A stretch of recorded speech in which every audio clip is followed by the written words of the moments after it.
Hello students, recounting reverification రిజల్ట్స్ను మీరు ఏ విధంగా చూసుకొని మీ పేపర్ను ఏ విధంగా డౌన్లోడ్ చేసుకోవాలనేది ఈ చిన్న వీడియోలో మీకు తెలియజేయడం జరుగుతుంది. మొట్టమొదటిగా మనము BIEAP.APCFSS.in అనే వెబ్సైట్ని మన గూగుల్లో ఎంటర్ చేయాలి. ఎంటర్ చేసిన తర్వాత మనకి ఈ విధంగా స్క్రీన్ ఓపెన్ అవుతుంది. మీకు ఇప్పుడు ఇక్కడ రీకౌంటింగ్ రీవెరిఫికేషన్ రిజల్ట్స్ అనే ఒక ఆప్షన్ ఇవ్వడం జరుగుతుంది. దానిపైన మీరు క్లిక్ చేయాలి. చేస్తానే మీకు ఈ విధంగా వస్తుంది.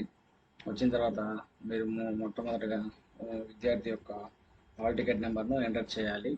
తర్వాత మీరు రీవెల్యుయేషన్కి అప్లై చేసుకున్నప్పుడు రీవెరిఫికేషన్కి అప్లై చేసుకున్నప్పుడు మీకు ఒక అక్నాలజ్మెంట్ నెంబర్ ఇవ్వడం జరుగుతుంది. ఆ అక్నాలజ్మెంట్ నెంబర్ని ఈ కింద బాక్స్లో ఎంటర్ చేయాలి. అలాగే విద్యార్థి యొక్క డేట్ ఆఫ్ బర్త్ను కూడా ఈ విధంగా ఎంటర్ చేయాలి.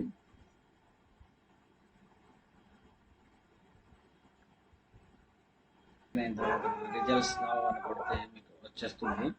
దీని మీద ఒక విద్యార్థి పేరు, ఏమైనా మార్క్స్, ముందు ఏ పేపర్ పెట్టుకున్నాం, ముందు ఎన్ని మార్క్స్ ఉన్నాయి, మళ్ళీ ఆఫ్టర్ వెరిఫికేషన్ ఏమి వచ్చినాయి, ఏమైనా చేంజెస్ ఉన్నాయా అని ఇక్కడ ఓపెన్ అవుతుంది.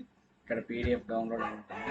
దీని మీద క్లిక్ చేయగానే మీకు PDF మీ యొక్క 2 పేపర్లు డౌన్లోడ్ అయిపోతాయి. జస్ట్ ఆ పేపర్ పైన మీరు క్లిక్ చేయగానే మీకు మొత్తం